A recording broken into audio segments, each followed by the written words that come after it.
버는 다양한 방법, 재테크 기사와 돈 되는 정보로 투자의 기준을 제시해주는 100분 머니쇼 시작합니다. 간밤 뉴욕 증시 하락 마감했죠.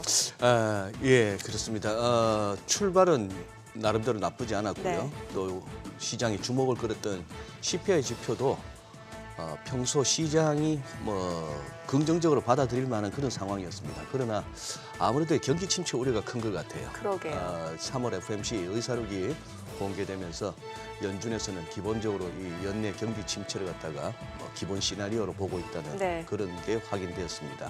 자, 어제 우리 2차 전지주들이 조금 이렇게 악폭이 커지는 양상을 보이면서 국내 증시도 조금 변곡점에 도달하는 느낌입니다. 그렇습니다. 코스피가 네. 4거래일 연속 상승세를 이어간 반면에 코스닥 900포인트를 목전에 둔 상황에서 하락 마감했습니다. 과연 또 오늘장에서는 어떤 흐름을 나타낼지 증시타임에서 확인해 보겠습니다. 지난달 전 국민에게 충격을 줬던 강남 납치 살인 사건 기억하실 텐데요. 공범들이 잡히면서 사건의 배후가 점점 드러나고 있는데 코인 투자 실패가 원인이라고 하죠. 네. 한때 풍부한 유동성으로 투자자들이 몰렸던 가상자산 때문에 벌어진 끔찍한 사건이었는데요. 코인 관련 강력 범죄를 막기 위한 방법은 없는지 콕콕 법률 상식에서 살펴보도록 하겠습니다. 네, 그럼 먼저 빠르게 돌아가는 글로벌 증시 상황부터 정리해 볼까요? 정다인 아나운서 소식 전해주시죠. 굿모닝 마켓입니다. 수요일에 투자자들은 미국의 3월 소비자 물가지수 CPI와 연준의 3월 FOMC 의사록에 집중했습니다. CPI는 전망치보다도 낮았습니다. 연준의 금리 인상 사이클이 끝이 날 것이란 기대감을 키우며 호재로 작용할 수 있는 지표였는데요. 그럼에도 불구하고 주요 지수 출렁이다가 결국에는 하락 마감을 했습니다. 3월 연방공개시장위원회 FOMC 의사록을 보니까 연준마저 경기 침체를 예상하고 있다는 것이 확인됐기 때문입니다.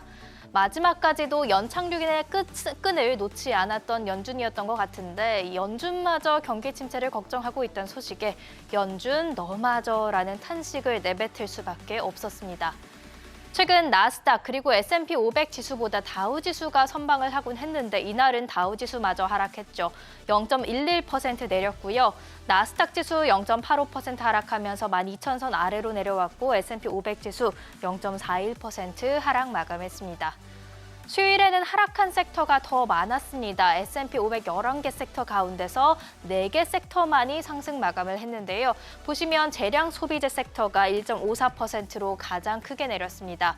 경기 침체에 진입하면 가장 먼저 줄이게 되는 게 당장은 필요하지 않은 물품 서비스 구입이기 때문이겠죠. 또 그 위로 정보기술 커뮤니케이션이 올라와 있습니다. IT 섹터 부진한 모습 보였던 하루였고요. 바로 금리 인상에 민감하게 반응하기 때문으로 풀이가 됩니다. 또 전날 선방했던 금융 섹터도 이날은 보시면 0.2% 약세를 보였는데요.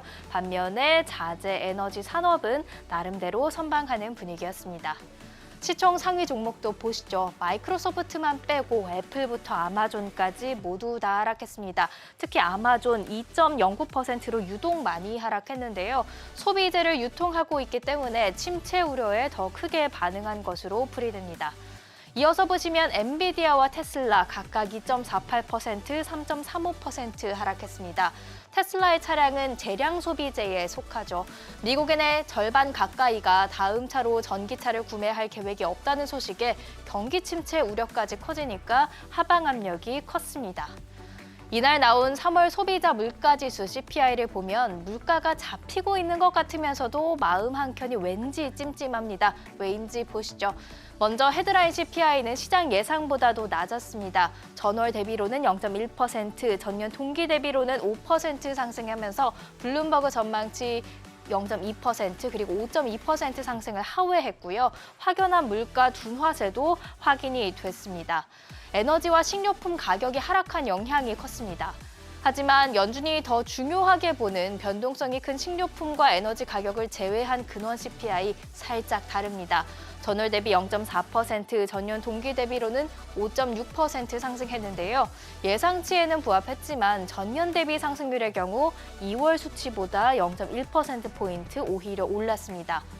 뉴욕 연방준비은행의 월간 설문조사도 함께 보면 현재 물가가 잡히고 있다는 인식에도 불구하고 갈 길이 아직은 먼 것 같은데요. 3월에 향후 1년간 예상되는 물가 상승률 중간값이 4.7을 기록하면서 전월 대비 깜짝 상승했습니다. 단기 기대 인플레이션이 이렇게 오른 건 지난해 10월 이후 5개월 만이었습니다. 중장기 기대 인플레이션도 연준 목표치 2%에 근접하고는 있지만 3년 기대 인플레이션을 보시면요. 2월 수치에 비해서 또 0.1%포인트 오름세를 보였습니다. 완화 과정이 쉽지 않을 것임을 시사합니다. 같은 날 공개된 3월 FOMC 의사록도 반갑지가 않았습니다. 연준 위원들이 경기 침체를 걱정하고 있기 때문인데요. 침체의 시작 시점으로는 올해 말을 예상하고 있습니다. 그러면서 올해 GDP 성장률로 고작 0.4%를 예상했죠. 최근에 발표됐던 전망치 중에서 가장 작았습니다. 결국에는 올해 2분기부터 4분기 마이너스 성장을 예상하고 있다는 뜻인데 그래서 제러미 시걸 와튼스쿨 교수는 연준이 금리를 인하할 것으로 보고 있습니다. 유명한 경제학자 출신의 에버코어 ISI 회장도 경기 침체가 예상된다면서 최소한 5월에는 또 금리를 올리진 않아야 한다 이렇게 주장하기도 했죠. 하지만 은행 위기만 아니었다면 3월에 0.5%포인트 인상을 지지했을 위원들도 있었고 또 물가 상승률을 2%로 낮추겠다는 연준의 의지도 강합니다. 그래서인지 시장도 여전히 5월 FOMC에서 베이비 스텝 가능성이 더 높다고 보고 있습니다. 지금 시점에서 연준이 기준금리를 동결하면 오히려 상황이 심각하다는 의미로 해석돼 충격일 수도 있을 것 같습니다. 한편 경기 침체 우려가 커진 가운데 5월에 기준금리가 또 인상된다면 주식시장도 쉽지 않을 것으로 예상되는데요. 5월 전에 팔고 떠나라는 웰스파고의 조언이 맞아떨어질까요? 제러미 시걸 와튼스쿨 교수도 향후 3에서 6개월 동안 주식시장이 어려울 것으로 전망하고 있습니다. 1월까지만 해도 올해 강세장을 예상했지만 연준이 너무 나갔다는 지적입니다. 전문가들뿐만 아니라 미국의 소비자, 투자자들 중에서도 주식시장을 비관적으로 바라보는 시각이 늘었는데요. 뉴욕 연은이 1년 후 주식시장이 올라 있을까라는 질문을 던졌는데 35%만이 그럴 것 같다고 응답했습니다. 이 역시 2월에 비해 하락한 수치였습니다. 뉴욕 연은은 대출 받기는 어떠세요? 이런 질문도 했는데요. 잠시 하락하나 싶었던 이 응답, 다시 어려워졌다는 응답이 점차 많아지고 있습니다. 특히 SVB 사태가 발생했던 2월 기준으로 다시 크게 올랐죠. 3월에 어려워졌다고 응답한 비율 무려 58.2%였는데요. 결국 3월 CPI가 예상을 하회했어도 투자자들 사이에서 경기 침체, 또 신용 경색 우려가 커지다 보니까 주요 지수는 상승폭을 반납하고 하락한 겁니다. 현지 시간 오늘은 주간 신규 실업보험 청구 건수와 3월 생산자 물가 지수가 공개되죠. 노동시장, 물가 추이를 더 알아갈 수 있을 겁니다. 유럽 주요국 증시는 미국의 헤드라인 CPI가 예상보다 낮게 나왔다는 점을 소화하면서 소폭 상승하는 모습이었습니다. 일본 증시에는 워런 버핏 효과가 이어졌지만 미국의 CPI를 관망하면서 상승폭이 제한적이었습니다. 0.57% 올랐고요. 중화권 증시는 희비가 엇갈린 모습이죠. 홍콩 항생 지수는 대형 기술주 중심 하락세로 0.86% 하락 마감했습니다. CPI 하락을 기대하면서 오르던 비트코인은 뉴스가 나오자 한숨 쉬어가는 분위기입니다. 현재 오전 8시 기준으로도 3,960만 원대에 거래되고 있습니다. 국제유가와 국채금리도 예상보다 낮게 나온 미국 CPI에 반응했습니다. 유가는 오름세로 반응을 했죠. WTI, 브렌트유 모두 2%가량 오름세를 보였습니다. 국채금리는 하락세였는데요. 연준의 금리 인상이 예상보다 빠르게 멈출 것이란 기대감 때문이었습니다. 10년물 국채 수익률이 3.34%, 2년물이 3.968%를 기록했습니다. 내일 이 시간에는 현지 시간 14일부터 본격적으로 시작될 어닝 시즌을 앞두고 증시에 어떻게 접근하면 좋을지 알아보겠습니다. 지금까지 굿모닝 마켓이었습니다. 미국의 3월 소비자 물가지수 CPI가 하락했다는 소식 앞서 전해드렸는데요. 이는 9개월 연속 둔화한 것으로 거의 2년 만에 최저치입니다. 이와 관련해 톰 바킨 리치먼드 연은 총재는 예상치 부합하는 수준이었다고 평가했는데요.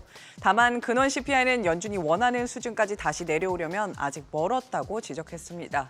그러면서 5월 FOMC 회의 전까지 인플레이션은 물론 신용 상태와 금리 인상에 지연된 효과를 지켜볼 것이라고 밝혔습니다. It was pretty much as expected. I put particular focus on the core, which is still running a little over 5% year over year. And we had some good news on energy, but there's still more to do, I think, to getting core inflation back down to where we'd like it to be. Inflation is going to come down in part because demand is cooling, and I definitely see demand cooling. And then you've got credit conditions. I'm watching that carefully, and of course the lagged impact of rate hikes. So those are the things I'm watching as we get into the May meeting and beyond. 국제통화기금 IMF가 올해 세계 경제 성장률 전망치를 하향했다는 소식 어제 전해드렸는데요. 미국의 전망치는 탄탄한 내수를 이유로 소폭 올렸죠. 기타 코피나스 IMF 수석 부총재는 연준의 공격적인 금리 인상에도 불구하고 미국의 소비와 고용 시장이 여전히 강세를 보이고 있다며 놀랍다고 평가했는데요. 이는 미국이 경기 침체를 막을 수 있다는 것을 보여준다고 해석했습니다. 다만 경착륙할 위험은 아직 남아있다고 경고했습니다.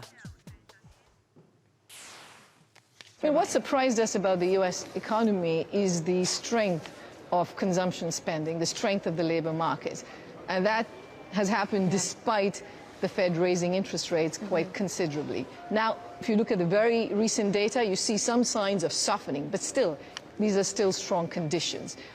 That gives us, the possibility that they could avoid a recession. But that said, if you look at our growth numbers, we're looking at very low growth numbers for the U.S. And so the risks of a hard landing remain. 한편 투자의 귀재로 불리는 워런 버핏 버크셔 해서웨이 CEO는 은행 파산이 아직 끝나지 않았다고 경고했습니다. 은행 소유주를 비롯한 많은 사람들이 많은 돈을 잃을 수 있다고 경고했는데요. 다만 예금자들은 괜찮을 것이라며 공포에 빠질 필요는 없다고 밝혔습니다. We're not through with bank failures, but we are through the depositor. The depositors haven't had a crisis. The owners of banks may have lost a hell of a lot of money. The people who bought the debt of the holding company, they may lose a lot of money. People can lose a lot of money, but the depositors aren't. And so you don't need to turn a dumb decision by managers into panicking the whole citizenry of the United States about something they don't need to be panicked about. 네, 리치먼드 연은 총재부터 워런 버핏 CEO의 발언까지 전해드렸는데요. 내일은 또 어떤 전문가들의 말이 나오는지 기대해 보시죠. 3월 FOMC에서 미국 연방준비제도 위원들은 연말 경기 침체가 예상된다고 말했습니다. 실리콘밸리 은행 파산으로 시작된 은행권 불안 때문인데요. 관건은 5월 달 FOMC입니다. 네, 이제 다음 달 초인데 이제 그 FOMC에서 금리를 유지할지 아니면 한 차례 더 인상이 났을지 여전히 주목되고 있습니다. 윤지혜 기자와 얘기 나눠보겠습니다. 자, 윤 기자, 간밤에 이제 3월 FOMC 의사록이 이제 공개가 되었고요. 네. 시장에서는 연준조차 이제 경기 침체를 언급한 부분에 좀 주목한 것 같습니다만. 네, CPI가 전날 밤에 나오자 시장이 호조를 가고 네. 있다가 FOMC에서 좀 부정적인 침체를 얘기하자 바로 꺾여서 또 하락하는 모습을 보였는데요. 회의 참석자 일부가 은행 부문의 경제적 영향을 고려할 때 올해 말부터 완만한 경기 침체가 예상된다라고 말을 했기 때문입니다. 일부 위원들이 금리 유지를 지난달에 주장했던 것도 이 때문인데요. 은행 위기가 경제에 미치는 영향을 완전하게 파악할 때까지는 잠정적으로 금리 인상을 중단하자는 게 적절하지 않겠냐 이런 말입니다. 하지만 여전히 인플레이션을 잡는 게 최우선이라는 데는 이견이 없었기 때문에 결과적으로 금리를 0.25%포인트 인상을 했습니다.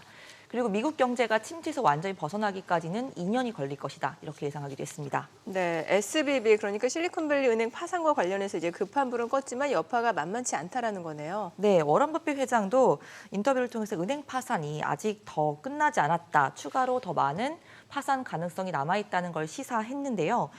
또 국제통화기금 수석 부총재도 미국 경제가 불안정한 위치에 있고 경착륙의 위험이 여전히 남아있다고 설명했습니다. 침체에 대한 경고와 공포가 가시지 않고 있는 상황입니다. 예.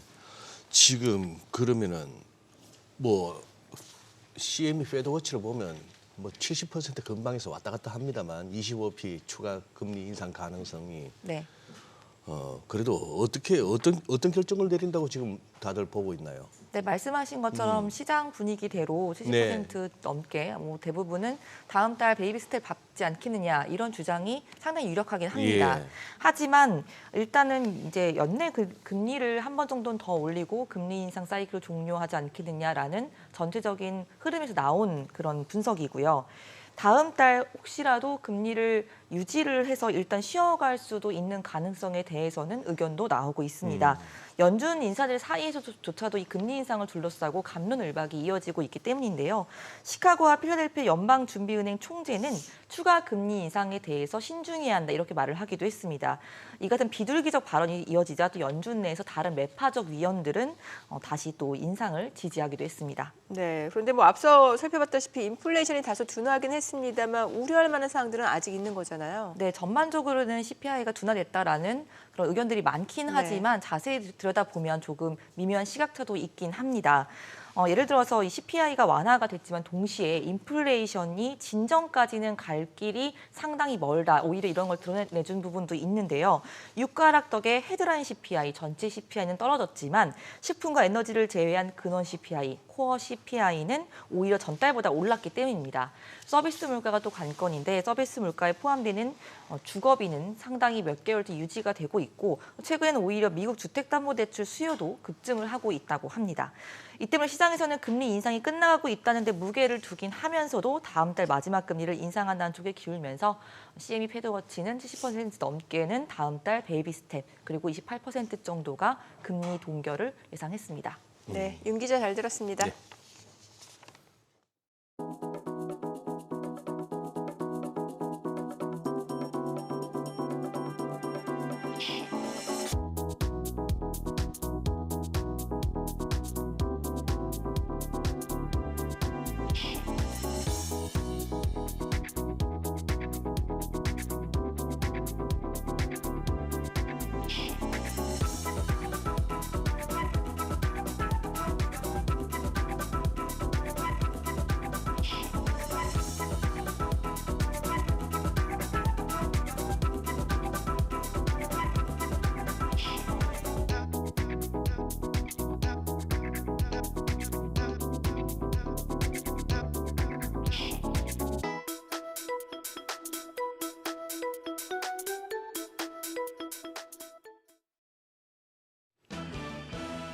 장현재의 마감 브리핑입니다.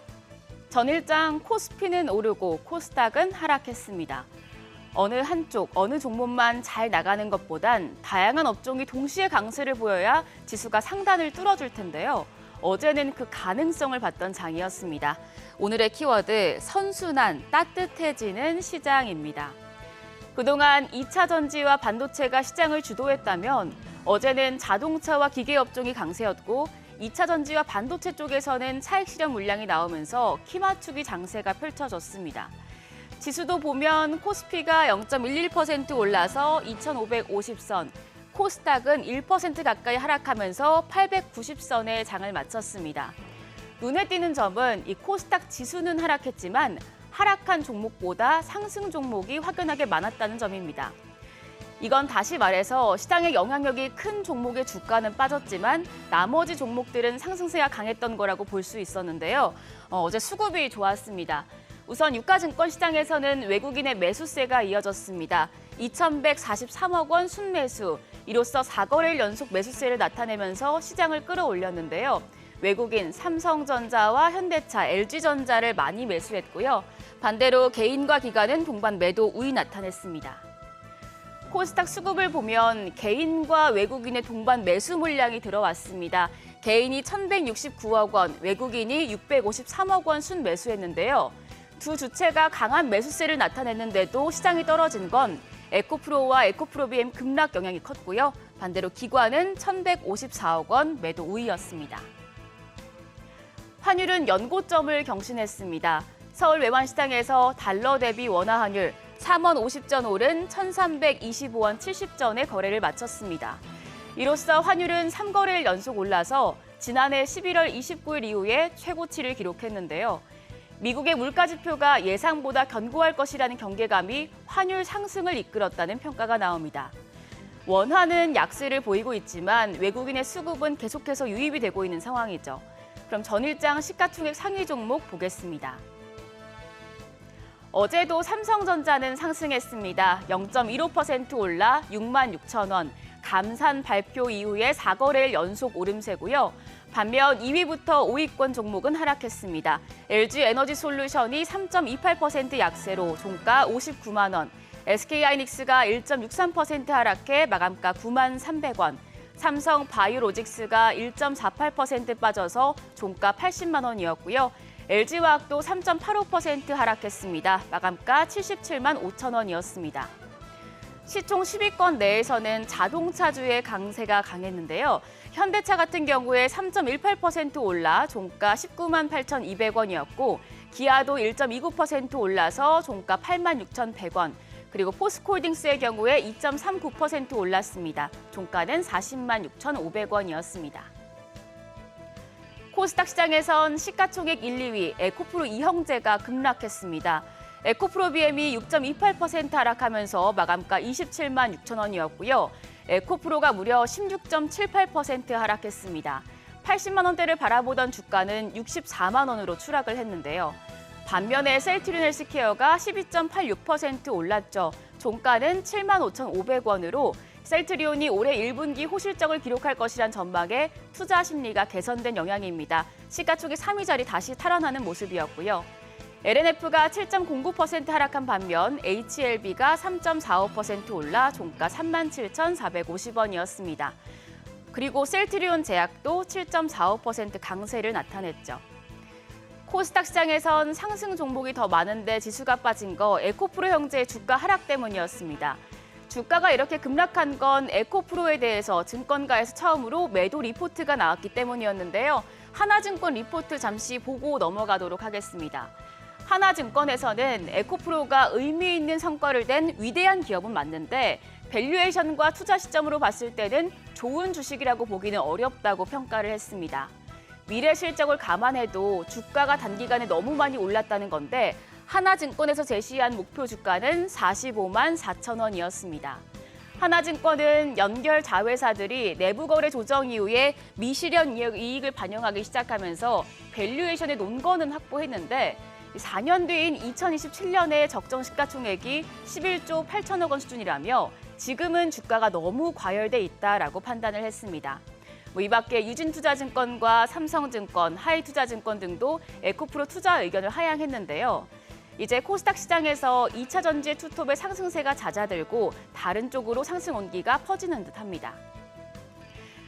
시장 강세를 보인 종목을 좀 보겠습니다. 업종별로 보면 전선과 전력설비 같은 전기 장비 쪽, 그리고 자동차 부품, 생명과학 도구 및 서비스, 기계 업종이 강세를 나타냈습니다. 현대차가 2030년까지 24조 원 규모 전기차 투자 계획을 발표한 데 따라 자동차 업종에 기대감이 유입됐고요.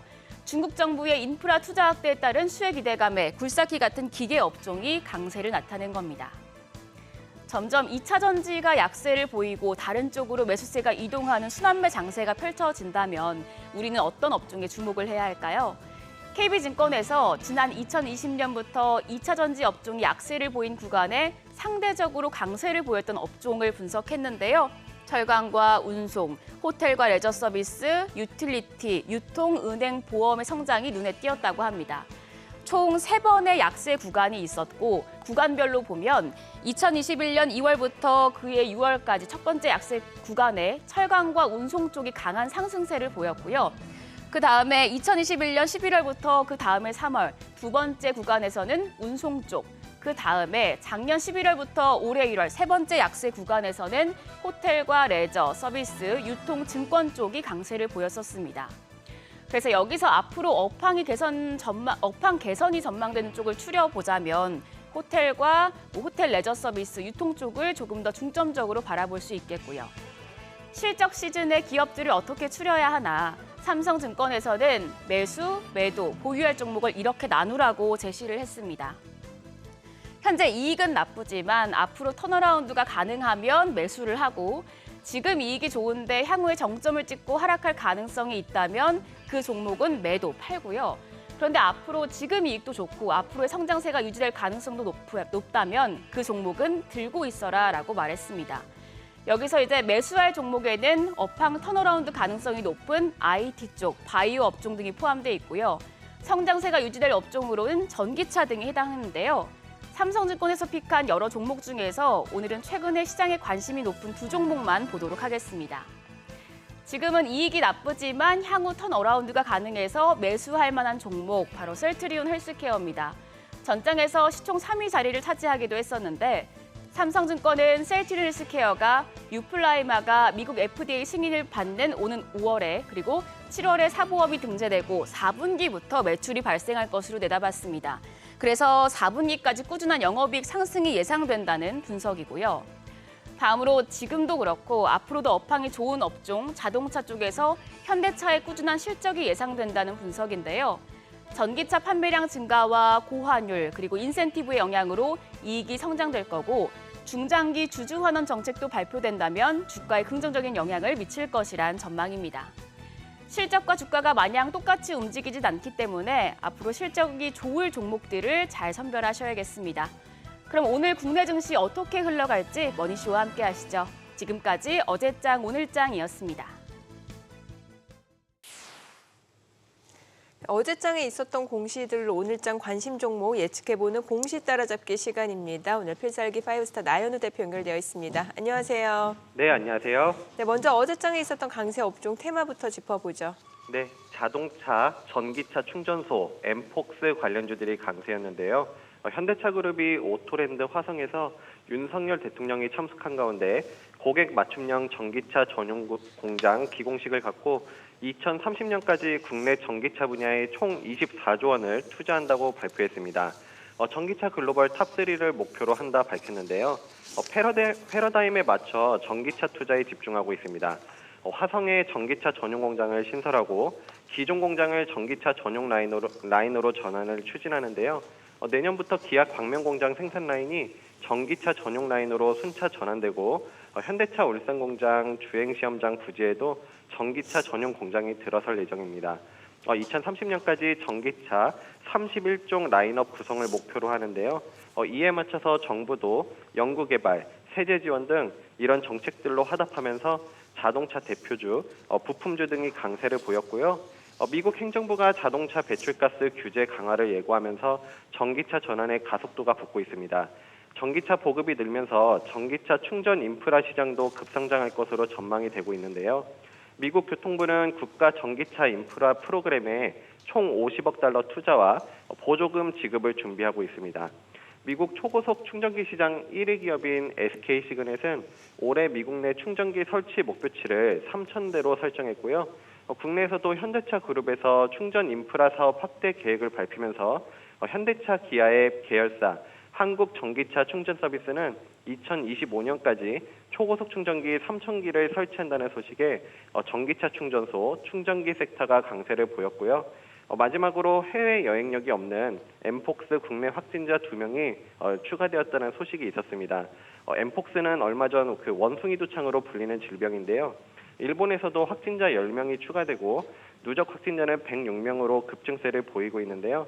어제 국내 확진자 추가로 확산 우려가 시장에 작용하면서 엠폭스 치료제 및 진단키트 섹터가 강세를 보였습니다. 네. 우리 나 대표님이 이렇게 설명해 주시는 내용들을 듣다 보면은 전기차 관련 또 자동차 관련해서 여러 가지 뉴스가 있었고 뭐 상식대로 이론대로 가는 시장이라고 한다면 어제 같은 경우 2차 전지주가 또 급등을 해야 되는 게 맞는데 오히려 또 2차 전지 대다수가 또 이렇게 하락을 하고 참 시장 묘합니다. 어제 나왔던 공시하고 이슈들 한번 좀 눈여겨볼 만한 것 정리해 주십시오. 네, 먼저 영국 투자사 실체스터는 LG 지분을 5% 확보하면서 3대 주주에 등극했는데요. 실체스터는 과거 KT 지분을 5% 이상 취득하면서 공격적인 주주 행동을 나선 이력이 있고 일본 지방은행에선 경영진 퇴진 압박을 했던 행동주의 펀드로 알려져 있습니다. 경영 참여가 아닌 일반 투자 보유 목적으로 공시를 했는데요. 일반 투자는 배당 확대, 지배구조 개선 등 주주로서의 권리 행사 활동을 수행하는 단계로 단순 투자보다는 한 단계 높은 수준입니다. 과거 KT와 일본 지방은행에서 보여줬던 주주 행동으로 이번에도 LG 지분 확보를 통해서 주주 가치 제고 등에 나설 것이라는 기대감이 반영되었고요. 추가로 구강모 LG 회장이 현재 모친과 두 여동생과 상속 관련 법적 다툼을 진행 중이기 때문에 향후 지분 구도가 어떻게 진행될지는 지속 관심 갖고 지켜봐야겠습니다. 그리고 DI는 삼성전자 중국 수저우법인과 42억 원 규모 반도체 검사 보드 공급 계약을 맺었는데요. 로봇, AI, 챗 GPT 등의 발전으로 인해 반도체 수요가 증가하고 있습니다. 삼성은 최근 360조 대규모 반도체 투자를 발표했는데요. 삼성 투자의 후광 효과를 받는 반도체 소부장 업체 주목이 필요한데 DI는 이런 삼성전자와 법인과 4월 10일부터 34억, 214억, 42억 공급 계약 수주를 연달아서 하고 있기 때문에 삼성과의 관계도 긍정적이고 추후 삼성과의 지속적인 협력 강화도 기대된다 볼 수 있겠습니다. 그리고 SK 오션 플랜트는 코스피 이전 상장에 따른 코스닥 상장 폐지 소식이 있었는데요. SK 에코 플랜트의 해상풍력 전문 자회사입니다. 2008년 코스닥에 상장해서 15년 만에 코스피에 상장하는데요. 코스피 상장 기준을 맞춘 만큼 기업이 우량하다고 볼 수 있겠고요. 코스피 상장을 통해서 기업 가치도 증가하고 신재생 에너지 업체로서 인플레이션 감축법 수혜 속 지속적인 성장이 전망되고 있습니다. 그리고 마지막으로 일성건설은 284억 규모 오피스동 신축 공사를 수주했는데요.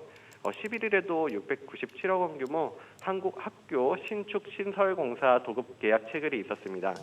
다만 현재 부동산과 건설 경기가 좋지 않기 때문에 건설주에 대한 투자는 약간의 보수적인 접근, 실적이라든지 업황 경기 등을 확인해 보시는 것이 좋겠습니다. 네, 내용 잘 들었습니다. 오늘 전화 연결 고맙습니다. 국제금융센터가 주목한 이슈를 확인해보는 시간입니다. 미국의 지난달 소비자 물가가 둔화세를 보였습니다. 이 3월 CPI는 전년 동월보다 5%, 전달보다 0.1% 각각 상승했습니다. 시장 예비치에 비해 전월 대비로는 동일했고 이 전년 대비로는 더 낮았는데요. 특히 전년 대비로는 상승폭이 1%포인트나 줄어 지난 2021년 5월 이후 22개월 만에 가장 낮았습니다. 이와 관련해 조 바이든 대통령은 인플레이션은 지난 여름 정점에서 45% 하락했다며 이런 진전은 미국인에게 더 높은 임금과 함께 더 많은 숨쉴 공간을 뜻한다고 평가했습니다. 다만 근원 물가는 더 오르면서 여전히 인플레 수준이 높다는 지적이 나옵니다. 에너지와 식료품을 제외한 근원 소비자 물가는 5.6%로 2월에 비해 상승폭이 더 높아졌는데요. 결국 고용 지표와 마찬가지로 인플레이션의 강도가 둔화된 건 맞지만 여전히 높은 수준이라는 의미로 해석될 수 있습니다. 뉴욕 연방준비은행의 월간 설문조사에서도 인플레이션이 당분간 쉽게 잡히지 않을 것으로 나타났는데요. 향후 1년간 예상되는 물가 상승률 중간값은 4.7%를 기록했는데 단기 기대 인플레이션이 오른 건 지난 10월 이후 5개월 만에 처음입니다. 이 때문에 연준이 다음 달 3일 FOMC에서 이 상승폭 둔화에 초점을 맞출지 아니면 여전히 높은 지표 수준에 맞출지가 이 동결이냐 추가 인상이냐 가늠자가 될 것으로 예상됩니다.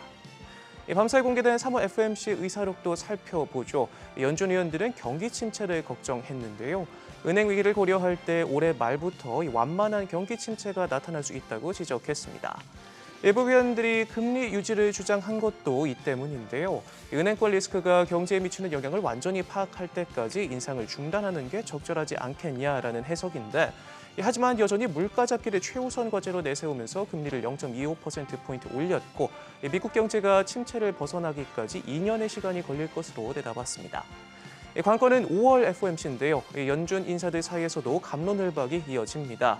시카고 필라델피아 연은 총재는 이 추가 금리 인상에 신중해야 한다는 입장을 밝혔고 반면 연준 내 매파 위원들은 즉각 반발했고 뉴욕 세인트루이스 총재 등은 인상을 지지했습니다. 골드만삭스는 5월 FOMC에서 0.25%포인트 인상을 점쳤는데요. 이후 금리 동결에 나설 것으로 전망했습니다. CME 페드워치 역시 5월 베이비 스텝을 이후 7월과 9월, 12월 각각 0.25%포인트 인하할 것으로 내다봤는데요. 다음 달 금리를 유지할지 아니면 한 차례 더 인상에 나설지 주목됩니다. 국제금융센터가 주목한 주요 외신도 함께 보시죠. 블룸버그는 국제통화기금 IMF의 금리 전망에 주목했습니다. IMF는 인플레이션 압력이 완화되면 금리가 제로 수준으로 돌아올 것이라고 관측했는데요. 이처럼 금리 인하 필요성을 제시했지만 이 각국 중앙은행들은 이미 한 차례 물가 판단에 오류를 범했기 때문에 최근의 인플레이션 둔화 흐름 혹은 침체 가능성에도 추가 긴축의 필요성을 배제할 수 없는 상황입니다. 통신은 현 상황에서 일시적으로 인상을 중단하고 그간 시행했던 통화 긴축 효과를 확인 또 평가하는 방안을 고려할 필요가 있다고 지적했습니다. 월스트리트저널은 미국과 중국의 정부 부채가 확대되면서 글로벌 인플레이션에 압력을 가할 것으로 분석했습니다. IMF에 따르면 미국과 중국의 GDP 대비 정부 부채 비율은 매우 높은 수준을 형성하고 있는데요. 고령화, 인구 구조 변화, 팬데믹 기간의 부양책 확대 등이 주요 원인으로 꼽히는데 여기서 그치지 않고 지정학적 갈등에 따른 국방비 지출, 또 국내 사업 보호를 위한 보조금도 정부 부채를 키우고 있습니다. 저널은 이 같은 부채 확대는 장기적으로 인플레 압력을 높여 주요 통화 당국의 물가 안정 노력을 저해할 우려가 있다고 강조했습니다. 이어서 주요 경제 이벤트 확인해 보시죠.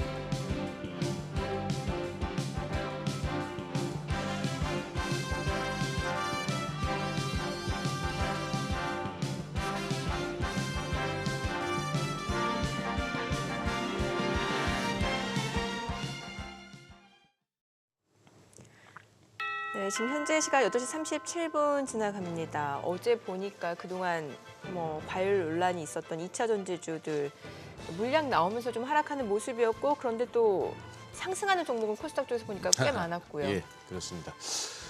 이제 아마 방송 관계자들 또 유튜브 관계자들 이제 몸을 좀 사려야 될 것 같습니다. 말 함부로 하다가는 댓글 폭탄 내지는 이런저런 항의를 받기 쉬운 그런 때고 굉장히 투자자들이 예민해질 때죠. 네.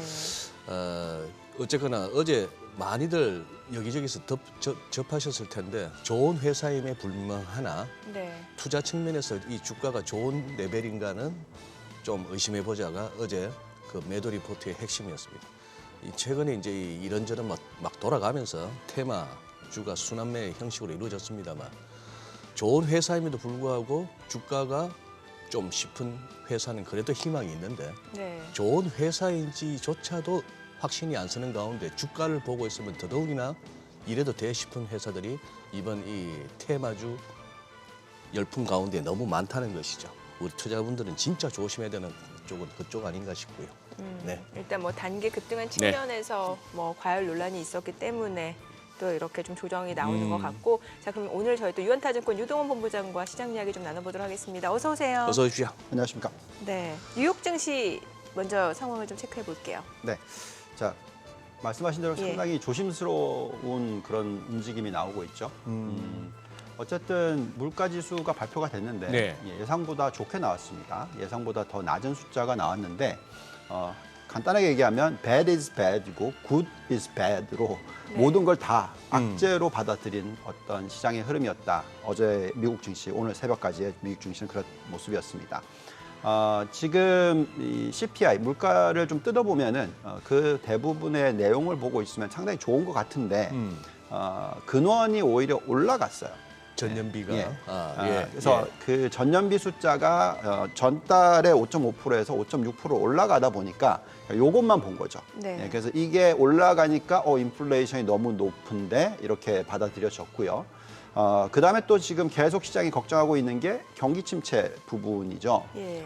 근데 미 연준의 사록이 나왔는데 그 부분에 있어서도 경기 침체를 걱정하는 내용이 있다. 네. 예, 그러면서 또 그것만 들여다보는 그런 시장이었습니다. 그렇다 보니까 시작은 상당히 강하게 시작을 했었죠. 선물 시장이 거의 플러스 1% 이상, 나스닥 같은 경우 1.5% 이상. 그러니까. 예, 그랬다가 예. 결국 마감은 나스닥이 0.85% 하락을 하고 끝나는 모습을 보여주고 있습니다. 그래서 우리가 이 부분을 좀 제대로 파악을 해야 되고 네.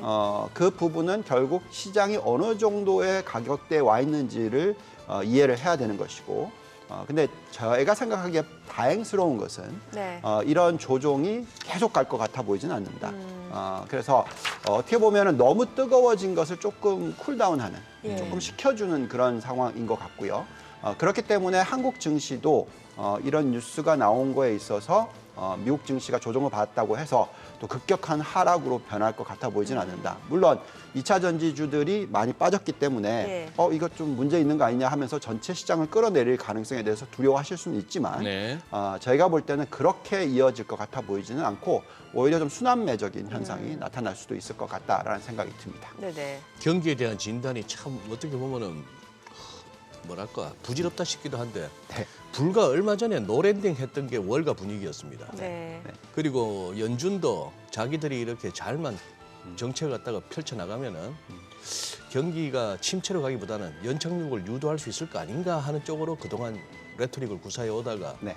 어제 이제 결국 의사록이 3월 FOMC 의사록이 나왔는데 네. 뭐 마일드하다는 표현 뭐 이렇게 그렇게 심하진 않겠지만 경기 침체 연내 들어갈 것 같다. 네. 이게 지금 유 본부장 보시기에 실제 이게 뭔가 타이밍상 지수가 그때부터 꺾였는데 네. 실제 영향을 줬다고 보세요? 네, 그렇죠. 근데 이제 이게 정의가 참 헷갈리죠. 정의가. 예, 경기 침체라고 얘기하면 뭐냐면 두 분기 연속으로 예. 전 분기 대비해서 마이너스 성장률을 보일 때 우리가 경기 침체라고 얘기를 합니다. 그렇죠. 예. 근데 그게 이제 작년 동기 대비해서 숫자가 여전히 플러스일 수 있잖아요. 전년 대비로는 예. 그렇죠. 그렇죠. 예. 그러다 보니까 이게 소프트 랜딩, 그러니까 경착륙, 연착륙에 대한 아하. 데피니션이 예, 굉장히 예. 헷갈릴 수가 있습니다. 예. 근데 이제 우리는 뭘 봐야 되냐면 결국 실적이겠죠. 예, 실적이 도대체 어느 정도로 깨질 거냐 하는 부분이 될 것 같은데 어쨌든 지금 왜 이렇게 경기 침체에 대한 두려움이 생기냐면 이 도표 하나 좀 올려주시면 이게 뭐냐면 최근에 그 경기 둔화와 경기 침체에 대한 어떤 두려움이 생기는 이유가 예금이 막 돈이 빠져나갔잖아요. 예. 예. 그럼 그 예금이 빠져나가면 뭐 대출도 줄어들 거 아니냐 이 예. 걱정이잖아요. 예. 장내 금리차 좀 역전돼 있는 상황이고 그렇기 때문에 대출이 줄어들면 경기 침체로 넘어가는 건 당연하거든요. 돈이 안 돌고 민간한테 돈이 안 들어가게 되면 당연히 대출이 줄어들면은 경기 침체가 가요. 근데 이제 이 도표가 뭐냐면은 대출 검사 기준이 상당히 강화가 됐어요. 최근에 뭐 예금이 많이 빠져나가다 보니까.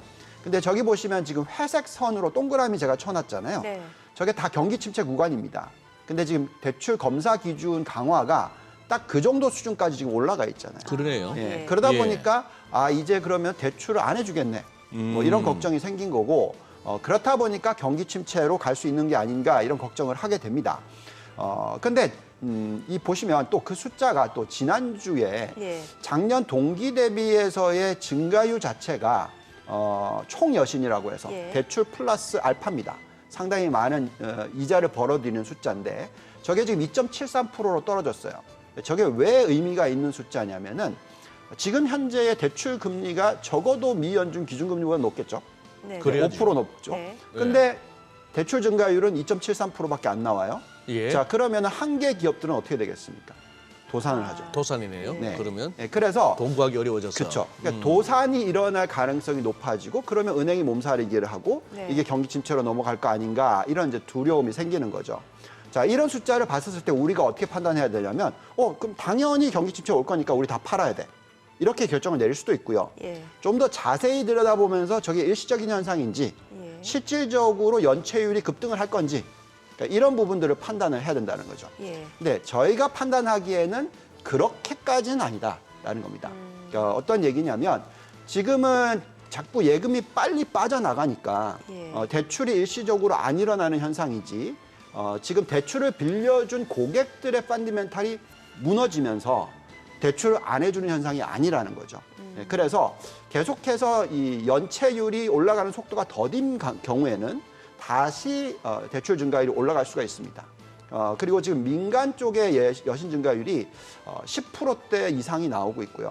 특히 가계대출 같은 경우에는 작년 동기 대비해서 10%, 신용카드 대출은 15%, 그리고 또 기업대출은 12% 이 정도로 성장을 하고 있어요. 네. 그만큼 개인들의 펀디멘탈이 나빠지는 모습은 아니다라는 거죠. 여기에 예대율 자체도 굉장히 지금 낮은 수준이에요. 물론 예금이 빠져나가고 있지만 그렇기 때문에 지금 저기 나와 있는 2.73%는 찍고 다시 올라갈 가능성이 있다면 지금 주식시장을 던지는 거는 아니다라는 거죠. 그러면은 기업들 내에서는 한계 기업은 퇴출이 되고 이제 가게들의 어떤 자금 여력은 이미 충분한 상황이고 이렇게 이해를 하면 되는 건가요? 그렇죠. 물론 예. 기본적으로 지금 문제가 되는 그런 곳들이 있죠. 예. 어떻게 보면 이제 우리나라로 같으면은 PF 부동산 쪽 예. 부실 굉장히 중요하죠. 근데 미국도 마찬가지고 중국도 마찬가지지만 전체적으로 뭔가 문제가 생긴 이 약한 연결고리가 있겠죠. 그게 뭐냐면은 자꾸 얘기 나오고 있는 게 뭐냐면 지방은행들이 빌려준 네. 그 상업용 부동산 대출이 문제다. 예. 이 얘기를 하고 있어요. 근데 그 부분이 지금 공실률이 워낙 많이 높아졌어요. 거의 한 20%대까지 올라갔거든요. 그러다 보니까 지금 임대한 부분들이 돈을 못 번다. 그러면 저게 다 부실이 되는 게 아니냐. 그러면서 이제 은행들이 문제가 생기는 게 아니냐 이런 얘기를 하고 있습니다. 근데 저희가 판단하기에 저기 좀 숫자가 나와 있는데 그 전체의 규모가 GDP의 한 7% 정도 될 거다라는 거고요. GDP의 7% 너무 큰 거 아니냐? 이게 전부 다 만약에 손실이 일어나면은 경기 침체네 무조건. 그렇죠? 마이너스 7% 됩니다. 네, 그죠? 예. 근데 그게 아니라 저게 전체 대출 금액이고 저 중에 한 10% 정도가 손실이 나겠죠. 네. 뭐 그거보다 더 낮을 수도 있습니다. 그래서 전체 GDP 한 0.5% 정도 된다라는 거고요. 그리고 과거에 그 2008년 금융위기가 터졌을 때와 또 1980년대 위기가 터졌을 때의 숫자 대비해서 10분의 1 수준, 3분의 1 수준이라는 거죠. 그렇다면은 그때에 겪었던 경기 침체와는 다른 모습일 거라는 거죠. 예. 그래서 그 상대적인 규모 자체가 경기 둔화로서 끝날 수 있을 가능성이 있기 때문에 우리는 이런 상황에서는 급락장을 걱정하실 필요는 없고 네. 대신에 올라갈 룸이 너무 많이 올라왔으니까 좀 쉬어야 되는 그런 타이밍에서의 어떤 조정이다라고 보시는 게 맞을 것 같습니다. 네, 자 그럼 저희도 전화 연결해서 전략을 좀 들어보도록 하겠습니다. 오늘 FI 리서치 한용희 수석 연결되어 있습니다. 안녕하세요. 네, 안녕하십니까. 네, 뭐 간밤 CPI도 FMC 의사록, 정례회 의사록이 공개가 됐습니다. 뉴욕 증시 하락 마감했는데 오늘 국내 증시는 어떤 흐름 예상해 볼 수 있을까요? 지금 뭐 코스피, 코스닥 시장 중에서 좀 눈에 띄게 보이는 게 이제 코스닥 시장이라고 좀 말씀을 드려야 될 것 같은데, 어제 2차 전지 급락이 좀 나왔었죠. 근데 이어지는 분위기다라고 좀 말씀을 드려야 될 것 같고요. 지금 뭐 그동안에 코스닥 지수를 이끌었었던 이제 2차 전지 관련주, 뭐 에코프로, 에코프로비엠, 뭐 LNF, 뭐 이런 종목들 같은 경우에 지금도 동시효과 상황에서 한 6%에서 5% 하락세가 나올 것으로 좀 보이고 있기 때문에 코스피는 그래도 견고하지만 코스닥이 좀 많이 하락할 가능성이 좀 높다라고 좀 말씀을 드려야 될 것 같고요. 어제 미국 증시에서는 사실 그 CPI 발표 이후에 그 헤드라인 CPI가 5%로 컨센보다 낮게 나오면서 분위기가 좋았는데 중간에 이제 그 의사록이 좀 공개가 되면서 좀 침체에 대한 좀 얘기들이 나왔습니다. 그러면서 이제 시장 분위기가 좀 꺾였었는데 당분간은 2차 전지 급락과 관련해가지고 국내 증시에서는 좀 변동성이 나올 수 있다라고 이렇게 말씀을 좀 드리겠습니다. 네. 뭐 2차 전지에 대해서는 그때 우리 한수석께서도 뭐 출연이 됐건 전화 연결이 됐건 이렇게 조심스러운 어떤 비율을 말씀하셨는데 자 그렇다고 이 와중에 또 다 빠지는 거 아니잖아요. 이 중에서도 지금 오르는 섹터가 있을 것 같습니다. 어느 부분을 지금 우리 한수석께서 지금 주목하고 계신가요? 어제 제가 방송 나갔을 때도 말씀을 드렸었는데 네. 저는 자동차 섹터를 네, 좀 네. 눈여겨보고 있습니다. 자동차 섹터는 그러니까 물론 2차 전지도 전기차에 들어가기 때문에 뭐 자동차 섹터냐 뭐 이렇게 말씀을 하실 수 있지만 저는 조금 자동차 부품주를 말씀을 좀 드리고 싶은데 그 현대차 그룹을 좀 살펴보면은 일단은 크게 4가지가 긍정적인 측면이 있었습니다. 첫 번째는 1분기 역대 최고 수출액이 있었고 그다음에 두 번째가 이제 파워트레인 부분에서 경쟁력이 상당히 좀 높습니다. 그다음에 이제 앞으로 신규 시장이 열리는 이제 동남아랑 인도 시장의 성장성이 좀 기대가 되고 있고 그다음에 가장 중요했던 게 이제 국내에 전기차 전용 공장을 한 20조 원 이상을 투자를 하겠다라는 내용들이 있었는데 그리고 과거와는 좀 다르게 이제는 부품주도 좀 보셔야 되는 게 뭐냐면은 예전에는 현대기아차가 부품사들 1차 벤더사, 2차 벤더사들이 이익이 많이 나온다라고 하면은 그 이익을 사실 조금 원가를 깎으려는 모습들이 있었는데 지금은 좀 그런 분위기는 아닙니다. 상생에 대한 분위기로 가고 있기 때문에 저는 이제는 좀 부품주에 대한 좀 긍정적인 모습들도 한번 봐야 된다라고 생각을 하고 있기 때문에 오늘 시장에서는 조금 자동차랑 자동차 부품주들을 보시면 좋겠다라고 말씀을 좀 드리고 싶습니다. 네. 네. 오늘 뭐 국내 증시 보니까 좀 쉬어갈 걸로 좀 예상되는데 어떤 전략 좋을까요? 일단 2차 전지 조정세가 좀 나오고는 있는데 저는 좀 지금 에코프로나 뭐 에코프로 BM, 뭐 LNF 뭐 갖고 계신 분들은 어제도 말씀을 드렸지만 조금 일부는 현금화하시는 전략이 좀 좋지 않을까. 그러니까 지금 당장에 좀 변동성 회피를 좀 해야 되는 거죠. 그렇기 때문에 일부는 좀 현금화 전략을 하시는 게 어떨까라고 말씀을 좀 드리고 싶고요. 그다음에 1분기 실적 시즌이 이제 시작이 됐습니다. 그렇기 때문에 저는 당연히 자동차 섹터는 잘 나올 거라고 생각을 하고 있고요. 이 부분으로 인해서 실적이 잘 나오는 섹터를 좀 공략하셔라라고 말씀을 드리겠습니다. 네, 잘 들었습니다. 지금 시각 8시 51분 지나갑니다. 오늘 양시장 예상 체결지수부터 확인해 보도록 하겠습니다. 먼저 코스피입니다. 오늘 0.2% 하락이 예상됩니다. 어제 2,550선 간신히 회복이 됐는데 오늘 글쎄요 좀 소폭 하락 예상되면서 다시 2,550선 좀 내줄 걸로 예상됩니다. 2,543포인트 예상 체결지수 집계가 되고 있고요. 코스닥 0.7% 하락 예상됩니다. 예상 체결지수 884포인트입니다. 시가총액 상위 종목 예상 체결가 보겠습니다. 삼성전자 약보합 예상되고요. LG에너지솔루션 하락 출발 예상됩니다.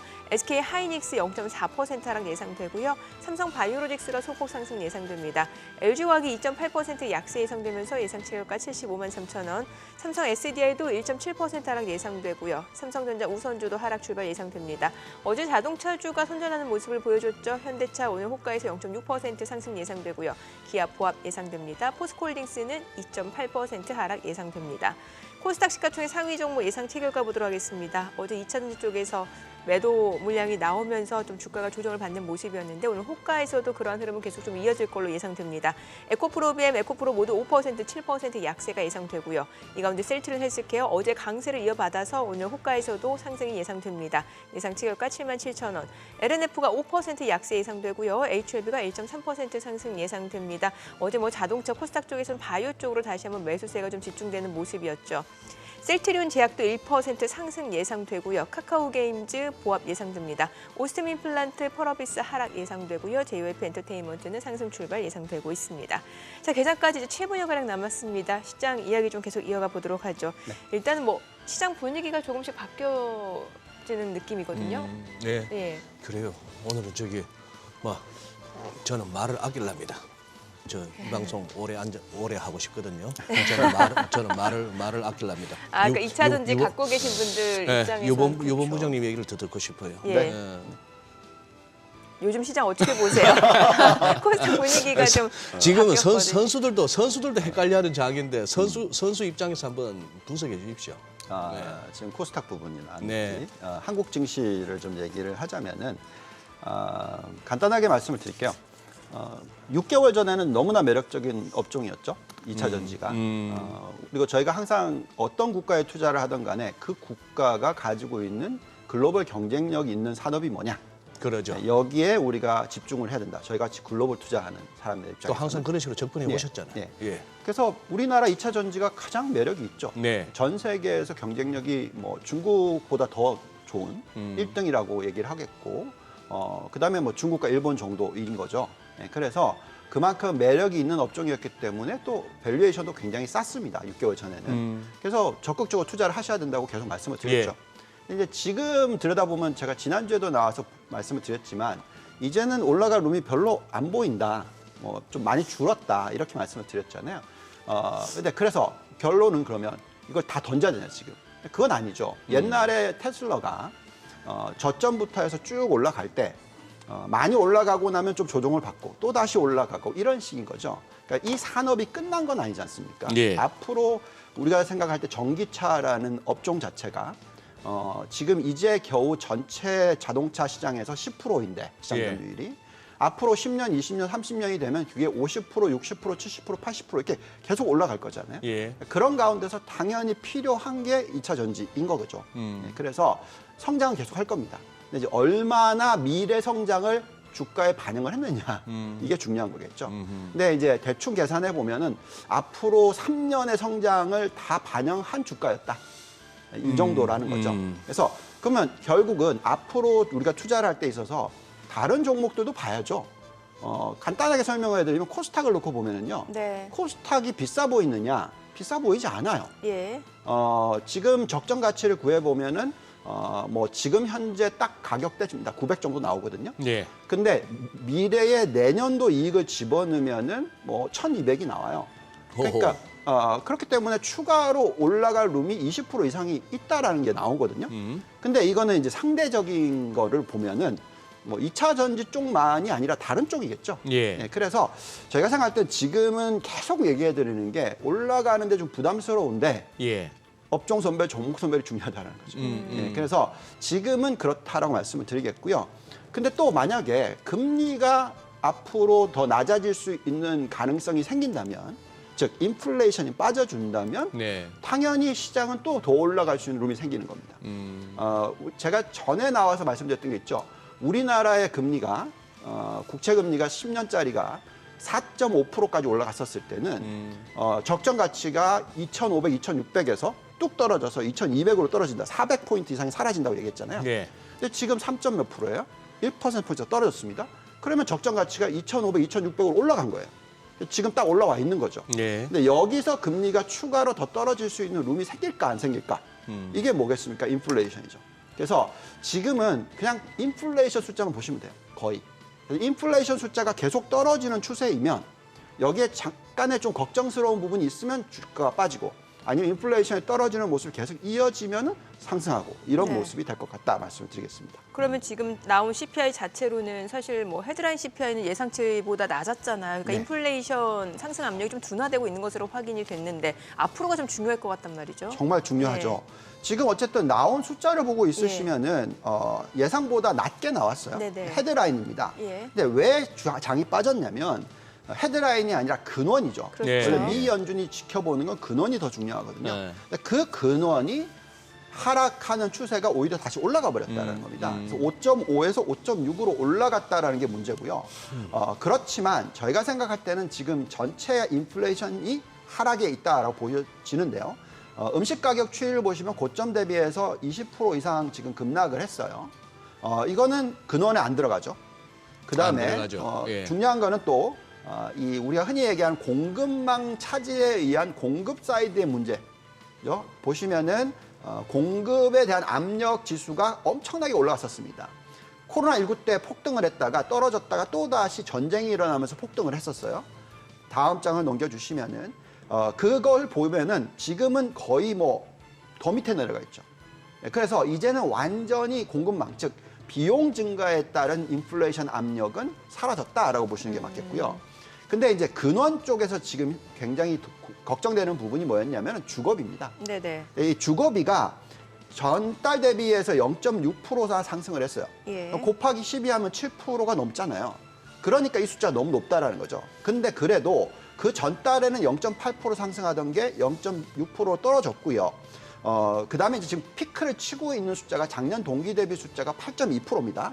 그래서 지금 8.1, 8.2 이렇게 올라가다가 이제 곧 떨어지기 시작할 겁니다.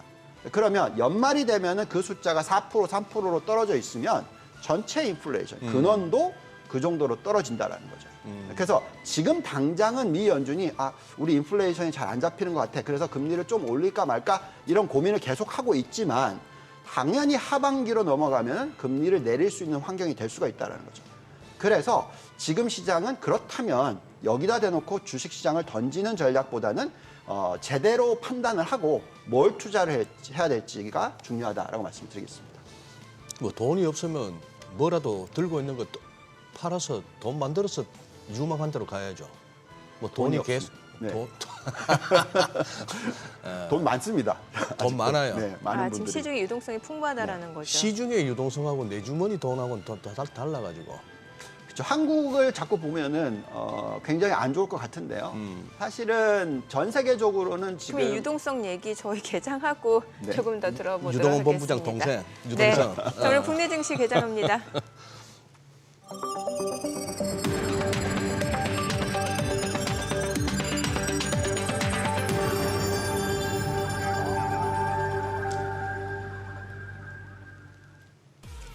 네, 4월 13일 목요일 국내 증시 개장했습니다. 간밤에 미국에서 이제 3월 CPI가 발표가 됐습니다. 헤드라인 CPI 시장 예상치를 하회했습니다. 그러니까 물가 상승 속도가 더 둔화된 것으로 확인이 됐습니다. 다만 근원 CPI는 뭐 예상치에 부합하는 수준 또는 그 이상으로 좀 해석이 되면서 이런 부분에서 좀 우려가 좀 있었던 것 같고 여기에다가 FOMC 정례회 의사로 공개가 됐는데 은행권 혼란으로 인해서 연내 미미한 경기 침체 가능성이 있다라는 내용이 있었습니다. 이런 부분에서 투자 심리가 위축이 되면서 뉴욕 증시 하락으로 마무리가 됐고 오늘 국내 증시 어제 이미 2차 전지주 쪽에서 이제 매도 물량이 나오면서 좀 시장이 좀 쉬어가는 모습이었는데 오늘 장에서도 일단은 좀 쉬어갑니다. 하락 출발 보여주네요. 지금 코스피가 0.6% 하락입니다. 어제 종가 기준으로 2,550선 회복이 됐었는데 오늘 0.7% 하락하면서 다시 한번 2,530선까지 밀려 내려간 상황이네요. 코스닥도 0.5% 떨어집니다. 885포인트입니다. 양시장 하락 출발 보여주고 있고요. 시가총액 상위 종목 시초가 보겠습니다. 삼성전자가 0.7% 떨어집니다. 65,400원이고요. LG에너지솔루션 1.6% 하락합니다. 58만 원. SK하이닉스도 0.8% 하락하죠. 89,500원이고요. 삼성바이오로직스가 소폭 올라갑니다. 80만 3천원. LG화학이 1.5% 떨어지네요. 76만 4천 원이고요. 삼성 SDI가 1.7% 떨어지면서 75만 1천 원이죠. 삼성전자 우선주도 0.9% 떨어지고요. 현대차가 지금 강보합권 그리고 기아가 0.7% 하락 중이고요. 포스코홀딩스 3.2% 하락하면서 39만 3,500원입니다. 오늘 시가총액 10위권 내에서는 아직까지는 뭐 지금 하락하는 종목이 조금 더 우세한 것으로 확인이 되고 있고요. 코스닥 시가총액 상위 종목 시초가도 보겠습니다. 에코프로비엠 오늘 3% 떨어집니다. 26만 7천 원이고요. 에코프로 4.8% 약세 60만 9천 원. 셀트리온 헬스케어는 1.9% 올라갑니다. 7만 7천 원. LNF 1.5% 하락합니다. 29만 500원입니다. 근데 오늘 2000년 소재 쪽 주가는 하락하고는 있습니다만 지금 양봉으로 좀 확인이 되고 있어요. 그만큼 아직까지는 조금 떨어지면 매수하겠다라는 그런 심리도 좀 반영이 되는 것 같습니다. HLB가 0.2% 상승합니다. 37,550원이고요. 셀트리온제약 1% 올라갑니다. 96,300원. 카카오게임즈 소폭 올라가고요. 오스템임플란트 0.5% 하락합니다. 펄어비스 보합이고요. JYP 엔터테인먼트는 1.4% 상승 7만 7천 원에 거래되고 있습니다. 수급 상황 체크해 보도록 하겠습니다. 오늘 유가증권 시장에서 개인 투자자 순매수입니다. 287억 원 매수 우위고요. 외국인은 101억 원, 기관은 182억 원 매도 우위를 나타내고 있습니다. 업종별 수급 봤을 때 외국인 그래도 전기전자에서 매수 보여주고 있고요. 화학 섹터에서도 외국인은 순매수 보여주고 있습니다. 오늘 업종별 흐름 봤을 때는 의약품 섹터가 올라가고 있고요. 뒤에서 서비스 업종도 소폭 올라갑니다. 코스닥 수급도 확인을 해보도록 하겠습니다. 코스닥 쪽 외국인과 기관 동반 순매수 보여주고 있습니다. 외국인이 232억 원 순매수고요. 기관 318억 원 매수 우위. 이 가운데 개인 투자자는 513억 원 매도 우위를 나타내고 있습니다. 환율 체크해보도록 하겠습니다. 오늘 외환시장 개장 상황입니다. 달러 환율은 2원 70전 하락한 1,323원에 개장이 됐습니다. 환율 전문가시니까 말 아끼지 마시고 해주세요. 온도 안 움직이는 환율 갖고 매일 물으시나. 아니 그래도 체크는 해야죠. 오늘따라 얼굴에 연지곤지 네. 찍고 나오셔가지고 왜 그러세요? 봄이잖아요. 봄. 봄이라서? 네, 봄이니까 저라도 봄 분위기 느껴보려고. 아, 네. 어디 좋은 일 있으신가 싶기도 한데. 아니 근데 본부장님. 네. 이게 저기 작년에 나스닥이 막 이렇게 빠질 때 말이에요. 얼추 한 30% 정도 빠질 때 지수가 그 사이에 우리 달러원 환율이 한 23% 정도 올랐단 말이에요. 네. 그 얘기는 그러면은 이른바 서학개미 미국 주식 투자하신 분들은 보유 주식이 예를 들어서 지수만큼 빠졌다, 30% 빠졌다. 그런데 환율은 한 20% 올랐다. 그러면 내 손실은 한 10% 정도로 보면 되는 거 맞죠? 단순하게. 뭐 그렇죠. 네. 환에서 그만큼 이제 환에서 그거 하니까. 네. 그러니 그동안에 장 빠지면은 주식 장 빠지면은 전반적으로 우리 환율이 불안해 원화가 약해지면서 환율 오르고 하는 측면에서는 네. 미국 주식 투자하기가 좀 어느 정도 든든한 그거예요. 네. 환율이 받쳐주니까. 네. 근데 만약에 미국 주식도 빠지고 달러도 빠지는 세상이 오면 힘들어지는 거 아니에요. 그래서 달러 시세에 대해서 어떤 비유를 갖고 계신가요? 그 얘기를 좀 하자면 네. 그래서 저희가 그 포트폴리오를 구성을 할 때 달러가 약세를 갈 때도 상승하는 종목이 많은 지수를 투자를 하라. 미국에 있어서. 그게 나스닥입니다. 그게 나스닥이다? 네. 그게 왜 그러냐면 나스닥 100기업 같은 경우에는요. 매출로 계산을 했었을 때 전체 이익의 60% 이상을 해외에서 벌어들여요. 그러니까 달러가 약세면은 오히려 좋죠. 반대로 S&P 500 전체로 보시면은 매출의 60% 이상이 국내에서 벌어들입니다. 네. 그러니까 S&P 500은 오히려 덜 이익이죠. 그래서 우리가 달러 부분에 있어서는 계속 말씀을 드리는 게 지금 달러가 저거 차트를 딱 보고 있으면은 이제 쌍바닥을 찍고 다시 올라갈까? 아니면 계속 빠질까? 이거에 이제 질문을 하실 거 아니겠습니까? 예. 저희가 생각할 때는 다시 올라가기는 어렵다. 네. 달러 강세가 이어지기 쉽지 않다. 네, 그래서 계속적으로 좀 하락 추세에 있을 것 같고요. 예. 2021년 보시면은 90대까지도 내려갔었죠. 이게 트럼프 대통령이 있을 때입니다. 아마도 뭐 90대 중반까지는 충분히 더 향후 1년에서 2년 동안에 하락하지 않을까 이런 거고요. 근데 만약에 저 달러 지수가 정말 약세로 가는데 정말 많이 깨져서 2007, 8년도에 금융위기 터졌을 때처럼 70대를 본다. 그럼 이건 주식 다 버리셔야 되는 겁니다. 그냥 무조건 그냥 채권만 들고 있으셔야 되고 그러니까. 금이나 안전자산만 들고 계셔야 되는데 제가 볼 때는 또 그렇게까지는 안 갈 거라고 생각을 하고 있습니다. 그래서 안정적인 모습의 어떤 달러의 하락세. 그게 이제 원화로 따지면은 안정적인 이제부터는 뭐 보시면 1,400원까지 갔었잖아요. 그래서 지금 또 1,300원대 초반이니까 이게 점차적으로 아마 1,200원대 중반까지 또 다시 떨어지지 않을까 이런 거고요. 그런 가운데서 예를 들어서 나스닥이 뭐 그 떨어지는 폭이 한 5% 정도 된다. 그러면 이제 우리가 평가손이 생기겠죠. 왜냐하면 달러가 약세로 가는데 원화가 강세로 가니까 해외 투자를 했거든요. 그러니까요. 근데 나스닥이 20% 30% 올라주면 수익이 나는 거죠. 그래서 저희는 이제 그런 전략이 적절하다고 생각하고요. 어쨌든 달러 추세는 지금 보시면은 지금 국채, 미국의 국채에 대해서 문제가 생겼었잖아요. 예금이 빠져나가면서 국채에서 손실이 나니까 막 던지고 막 이렇게 됐잖아요. 근데 지금 보시면 해외 투자자들이 미국의 부채를 들고 있는 규모가 지금 고점이 거의 35%였거든요.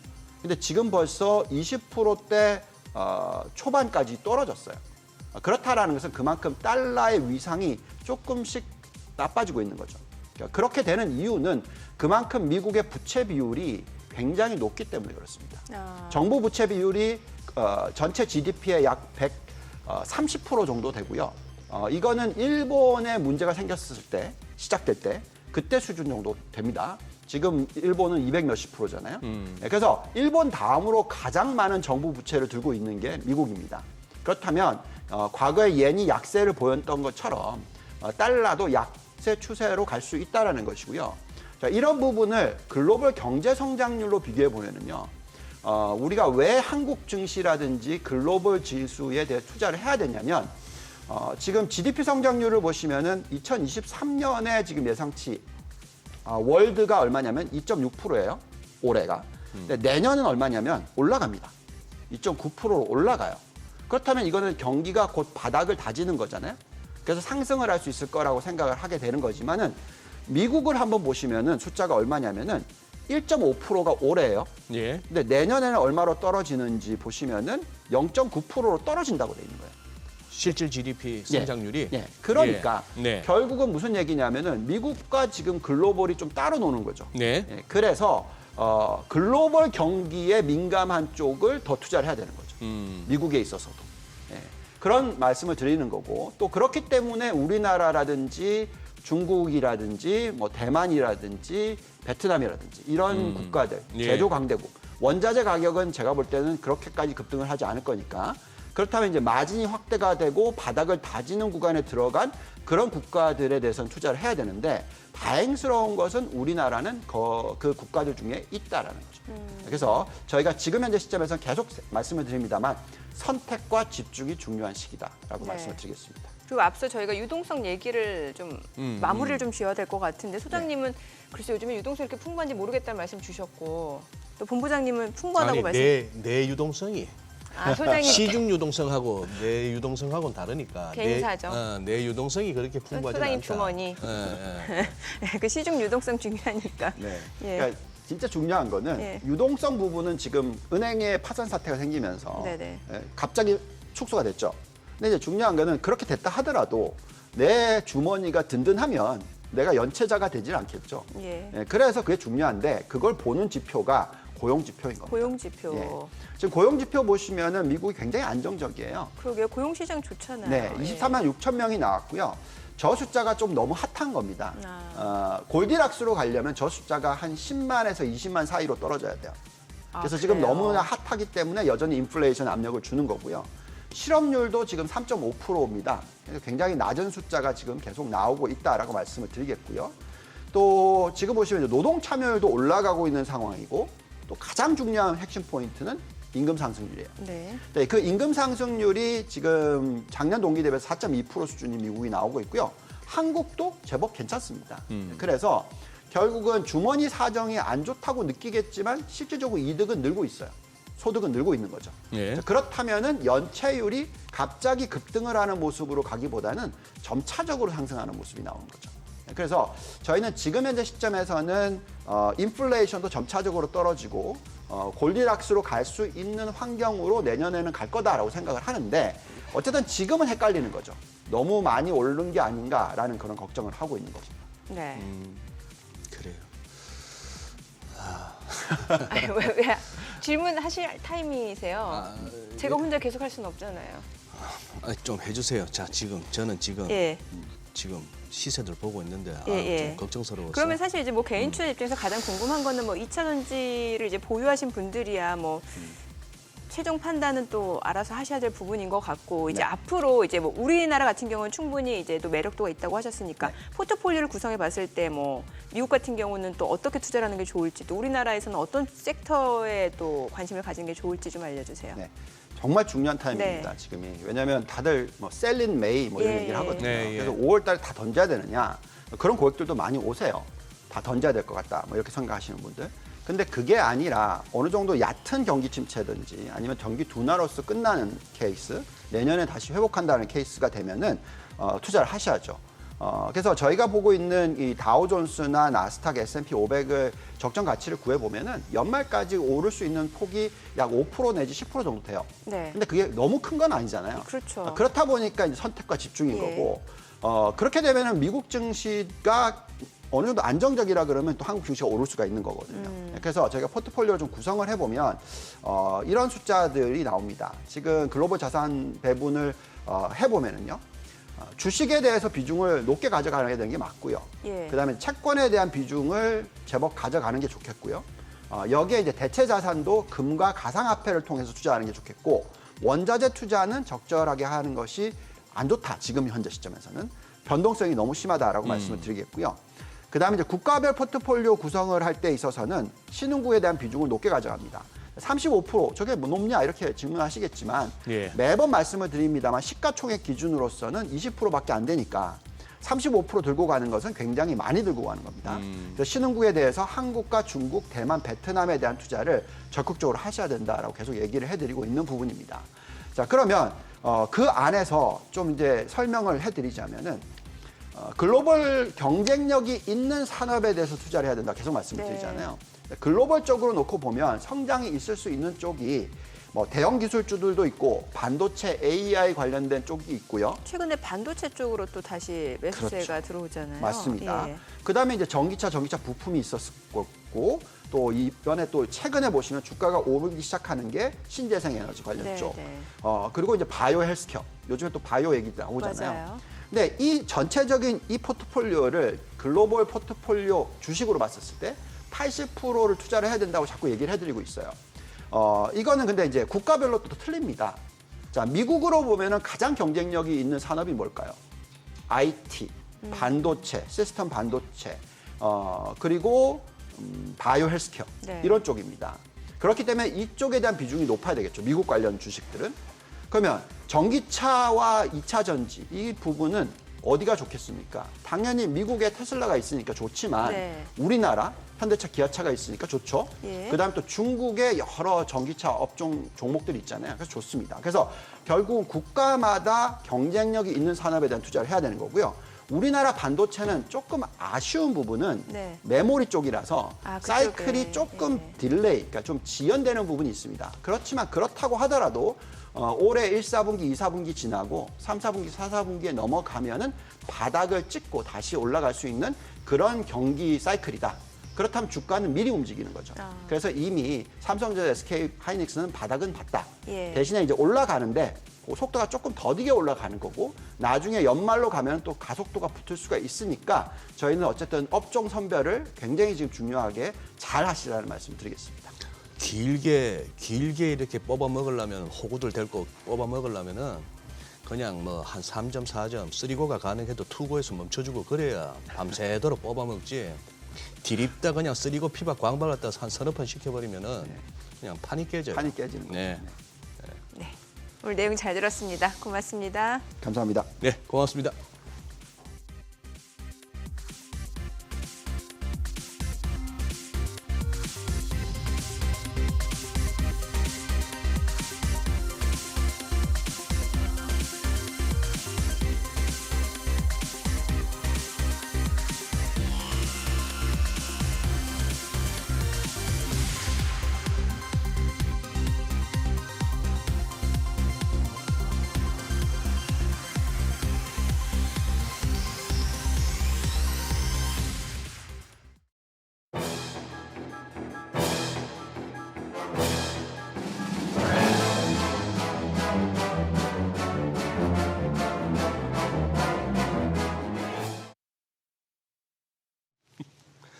신용카드를 신규로 가입하면 현금이나 포인트로 주는 혜택 많이 들어보셨죠? 그것을 받고 또 일정 기간 지난 뒤에 카드를 해지하고 또 다른 카드를 받으면서 혜택을 또 받는 소위 카드 풍차 돌리기가 관심을 끌고 있습니다. 네, 신용카드 돌려막기가 아니라 돌려 가입 해지 정도로 볼 수 있는데요. 절대 불법은 아니라고 합니다. 신다미 기자가 보도합니다. 30대 직장인 최수경 씨는 벌써 1년 넘게 신용카드를 통해 짭짤한 수익을 거두고 있습니다. 최 씨가 돈 버는 방법은 1년마다 신규 카드를 발급받아 혜택을 챙기는 일명 신용카드 풍차 돌리기입니다. 8개의 카드를 발급받았고 그 발급받은 카드를 통해서 98만 원의 페이백 혜택을 받았습니다. 출퇴근 시간에 5분 정도만 투자하면 카드 발급부터 이벤트 참여까지 완료가 돼서 이거는 안 할 수가 없더라고요. 카드와 재테크의 합성어인 소위 카드테크. 대부분 신용카드는 가입 후 한 달간 대략 10만 원 정도를 사용하면 현금이나 포인트를 돌려주는데 이 혜택을 노리는 게 카드테크의 핵심입니다.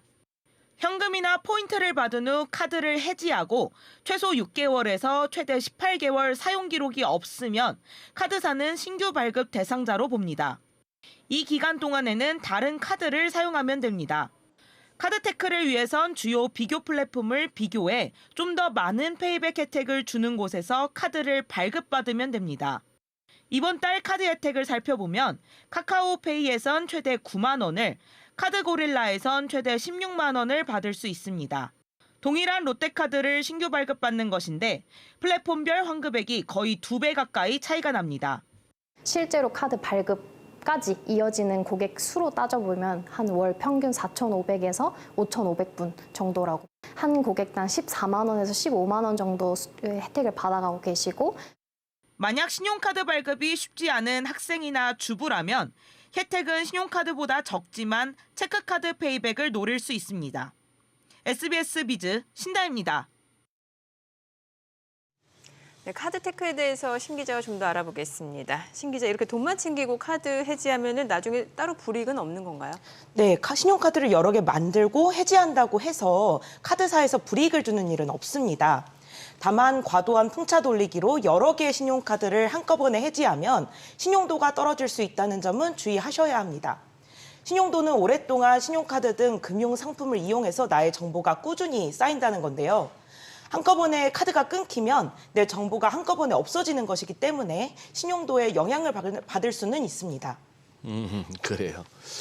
아니, 이 카드 회사들도 다 알 텐데 지금 이런 현상을. 그래도 신규 고객 계속 가입시키는 게 카드사 입장에서도 좋은가 봐요? 네, 맞습니다. 카드사에는 아무래도 신규 가입을 더 많이 받는 게 그리고 해지하시는 분들이 아무래도 많이 없다 보니 신용가입을 더 많이 받는 게 이득이라는 입장입니다. 카드사 입장에서는 우리 신 기자 오늘 이 취재해온 거 싫겠다. 더 많은 분들이 아실 거 아니에요. 그러게요. 예. 아니 근데 카드 해지할 때 좀 챙겨야 할 부분도 있다면서요. 네, 맞습니다. 네, 남은 연회비를 한번 확인해 보시는 게 좋은데요. 네. 네, 발급 첫 해라고 해도 다음 연회비 청구월이 되기 전에 해지하면 해당 연도의 연회비는 해지 신청일을 기준으로 계산해서 돌려줍니다. 그리고 무엇보다 카드 풍차 돌리기 혜택을 받으려면 가입한 카드사에서 자신의 정보를 모두 없애야 하는 게 기본입니다. 이를 탈회라고 하는데요.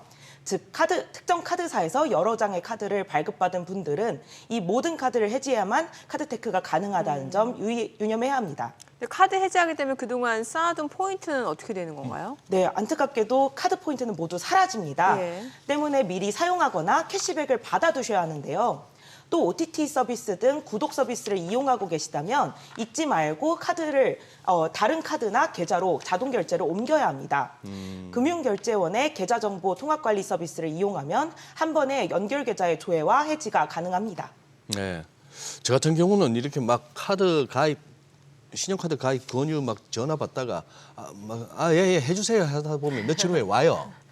근데 뭐 기존에 쓰는 한 3개 정도로 충분하니까 그냥 이렇게 두고 있다가 이거 뭐지 하다가 나중에 잘라버리거든요. 맞아요. 예. 이거 어떻게 이것도 어떻게 버려야 됩니까 이거? 네, 사실 카드를 구부리거나 잘라서 버리는 건 위험할 수도 있습니다. 다시 펴거나 테이프로 붙이면 충분히 사용이 가능하기 때문인데요.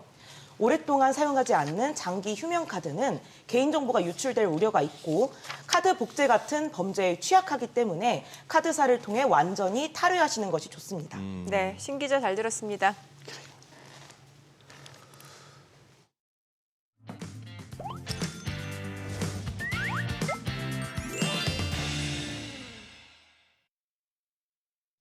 지난달 있었던 강남 납치 살인 사건이 전 국민에게 충격을 줬습니다. 서울 한복판에서 어떻게 이런 일이 생기는지 많은 분들이 놀라셨을 거라 생각되는데요. 공범들이 범행을 실토하면서 그 배후가 점점 드러나고 있습니다. 코인 투자 실패가 원인으로 알려지고 있습니다. 네, 한때 풍부한 유동성으로 투자자들이 몰렸던 가상자산 때문에 끔찍한 사건까지 벌어졌는데요. 도대체 무슨 일이 있었던 건지 알아보고 가상자산 관련 법 움직임도 함께 살펴보도록 하겠습니다. 정의원 변호사 함께합니다. 어서 오세요. 어서 오세요, 변호사님. 네. 네, 지난달 29일 이제 밤 11시 34분경에 이제 강남에서 한 여성이 납치되어서 이제 살해되는 사건이 발생했는데 이게 먼저 어떤 사건인지부터 좀 정리를 해봐야 될 것 같아요. 네, 맞습니다. 강남 한복판에서 끔찍한 납치 살해 사건이 발생을 했는데요. 사건 개요부터 먼저 말씀을 드려보도록 하겠습니다. 2023년 3월 29일입니다. 오후 11시가 넘은 시간에 강남 한복판 역삼동의 한 아파트 단지 입구에서 40대 여성 피해자 최 씨를 피의자 황대한과 연지호가 폭행한 뒤 차량에 태워 납치한 사건이 발생을 했습니다. 마침 근처에서 이 광경을 목격한 목격자가 즉시 경찰에 신고를 했고요. 수사에 나선 서울수서경찰서는 3월 30일 오전 대전광역시에서 범행 차량을 발견을 했습니다. 그러나 용의자들은 이미 도주한 상태였고요. 이후 경찰은 용의자들이 경기도 성남시로 이동한 것을 발견하고 검거 작전에 나서 31일 용의자 3명을 모두 차례로 체포하였습니다. 용의자들은 최 모 씨를 살해한 뒤 대전광역시에 위치한 대청댐 인근의 시신을 안매장했다고 자백했는데요. 경찰은 대청댐에서 수색 작업을 벌여 피해자의 시신을 발견했습니다. 지금 수사가 진행 중에 있지만 중간 수사 결과 결국에는 가상화폐 핏코인과 관련된 투자자들 간의 갈등이 이번 사건의 배경이 된 것으로 결론이 나고 있는 상태입니다. 그러니 전혀 모르는 사이는 아니라고 봐야 되나 보네요. 네, 맞습니다. 그것도 서울에서 강남에서 한복판에서 강남 한복판에서 이게 좀 충격적인데 아니 근데 지금 주범이 그 이경우라는 사람인가요? 네, 맞습니다. 근데 지금 혐의 전면 부인하다가 이제 자백하고 있고 또 그 납치하고 살해까지 이르는 그 사건의 배후로 어떤 또 재력가 부부가 지목되고 그러게요. 그래서 그 부부가 지금 체포되고 이 이경우 주범으로 보이는 이경우의 아내도 입건되고 어디까지 그 공범이 늘어나고 있는 거죠? 네, 맞습니다. 이제 주범 이경우가 지금까지 범행 일체를 뭐 자백하지 않고 있다가 최근 들어서 이제 심경의 변화를 일으켰는지 자백을 하고 있는데요. 자신에게 납치 사례를 지시한 배후 세력이 있다라고 자백을 한 것이고 그 주인공이 바로 그 재력가 부부라고 불리는 유 씨와 황 씨입니다. 경찰에 따르면 이경우와 유 씨, 황 씨 부부 그리고 피해자 최 씨의 관계는 2년 6개월 정도 전으로 거슬러 올라가는데요. 이 부부는 2020년 10월께 피해자 최 씨의 추천으로 피코인에 최초로 투자를 하게 되었습니다.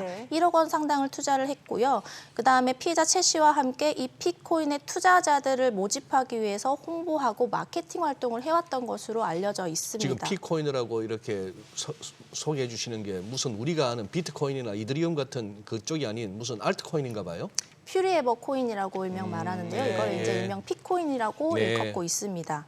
2020년 11월에 그러니까 이 재력가 부부가 코인을 산 지 한 달 만에 이 코인은 국내 가상화폐 거래소에 상장이 되었습니다. 그런데 상장가가 2,000원이었는데 한 달 만에 1만 원대로 급격하게 상승을 했고요. 이후에는 갑자기 하락세를 거듭하다가 17원으로 급락했습니다. 이렇게 되자 이 투자자들 사이에서는 시세 조정 세력이 있는 것이 아니냐라는 의심이 나오기 시작했고 그 시세 조정의 주력 멤버로 지목된 자가 이 재력가 부부의 아내 황 씨였습니다.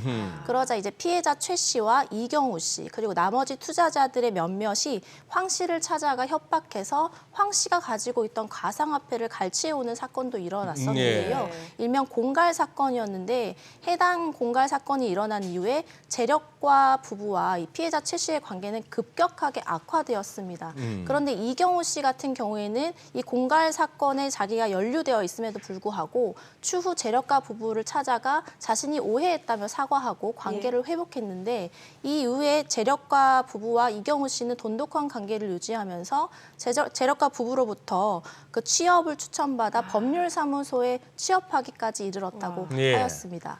이후에 이 재력가 부부는 오히려 자신들이 피코인 투자 피해자라고 주장하면서 피해자 최 씨로부터 자신들이 피코인을 최초 소개받았고 그로 인해 자신들이 투자를 하게 되었으며 피해자 최 씨의 지시로 피코인 투자자들을 모아왔다라고 주장하고 피해자 최 씨를 상대로 민형사 소송을 준비했는데요. 이때 가장 많은 도움을 준 것이 법률사무소에 근무하던 이경우 씨였습니다. 그러던 찰나에 이 소송전을 벌이던 찰나에 이경우 씨가 작년 7월에서 8월께 이 납치 살해 사건을 기획했고 이러한 뭐 사정들을 재력가 부부에게 제안했는데요.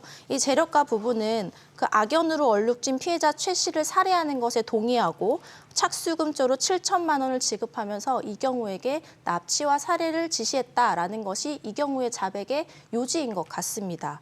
이후에 이경우는 황대한과 연지호에게 범행을 지시했고요. 이들이 범행을 직접 수행했는데 범행을 도구를 제공한 자도 이경우였습니다. 그런데 이 범행 도구에는 주사기와 마취제가 포함되어 있었는데 이경우의 아내가 강남의 한 성형외과에서 근무하는 것으로 알려졌고 이 주사기와 마취제가 이경우의 아내로부터 나온 것으로 보고 그 성형외과를 압수수색한 사례가 있었습니다. 이후에 이경우의 아내는 마약류 관리법 위반으로 입건돼 조사를 받고 있고요. 이 외에도 지금 현재 초기에 이 납치 살해 사건을 함께 기획했다가 이탈한 20대 남성을 강도예비죄로 입건해 조사를 벌이고 있는 것으로 알려져 있습니다. 뭐 결국에 지금 사건의 전말을 보니까 그 작전 세력 역할을 한 그 다단계 세력들이 모여서 시세 조종을 한 것으로 지금 의심이 되는 건데 이게 처벌도 쉽지 않다는 얘기가 있어서요. 네, 맞습니다. 그 지금 이 강남 납치 살해 사건의 배경이 됐던 이 피코인 같은 경우도 결국에는 시세 조정 때문에 일어난 사건이 아니냐라는 이야기들이 나오고 있는데요. 현행법상으로는 가상화폐에 대한 시세 조정을 처벌할 법이 없다라고 합니다. 왜냐하면 이 주식 같은 경우에는 시세 조정을 할 경우에 자본시장법으로 처벌을 하고 있거든요. 그런데 이 자본시장법에서는 증권성을 가지고 있는 주식에 대한 시세 조정만을 처벌할 수 있는 규정일 뿐이고 가상화폐 같은 경우는 현재 증권성을 명확하게 인정받지 못한 상태이기 때문에 해당 법조를 적용해서 처벌하기가 사실상 어려운 상태라고 하거든요. 그런데 이제 금융당국이 이 가상화폐의 지위를 증권성으로 인정할 것인가에 대한 답변을 명확하게 내놓지 않고 있는 데다가 그렇다면 이제 근본적으로는 입법을 통해서 좀 해결을 해야 하는데 이 입법도 지금 미진한 상태라서 현행법상으로는 가상화폐 시세 조정 세력들을 처벌할 수 없는 이런 상황이 발생하고 있는 것입니다. 네. 지금 우리 정의원 변호사 나오시니까 우리 일부 시청자분들이 민법 천저 변호사님 나오셨다고 민법 천저. 지금 오늘은 이 가상화폐 관련해서 이 얼마 전에 있었던 강남의 살인 사건을 갖다 지금 이제 다뤄주시면서 저희들에게 뭔가 좀 도움을 주시고자 하는 건데 이거 아까 정민희 의원께서 질문 중에 말씀하셨던 작전 세력 역할을 한 다단계 세력들 이거는 뭐 주식시장에도 얼마든지 대입이 가능한 그런 상황입니다. 네네. 그렇기 때문에 이렇게 오버랩 하시면서 좀 들으시면 좋을 것 같은데 아니 지금 이 글로벌 금융 당국들이 아직도 이 가상자산의 지위를 두고 딱 이렇게 뭐 공식적인 결론을 못 내는 것 같습니다. 네, 맞습니다. 그럴듯한 결론을 내리지 못하고 네. 있고 그렇기 때문에 우리나라에서도 뭐 세계적으로 지금 추세가 이렇기 때문에 우리나라가 다 독단적으로 뭐 가상화폐 지위를 네. 증권을 인정하기 곤란하다 뭐 이런 입장인 것 같습니다. 그래요. 지금 가상자산 하니까 또 권도영이가 생각나네요. 네네네. 몬테네그로에서 잡혔던가? 예. 아니, 조슈아다. 예. 근데 지금 이제 우리 투자하셔서 피해자분들 중에 우리나라가 아닌 미국에서 처벌받기를 원하는 분들이 또 있다. 뭐 이런 소식도 들립니다. 그 미국 경우에는 무슨 뭐 징역이 뭐 몇백 년 우리나라보다 강력하니까 뭐 그런 게 훨씬. 나오니까 그런 상황입니다.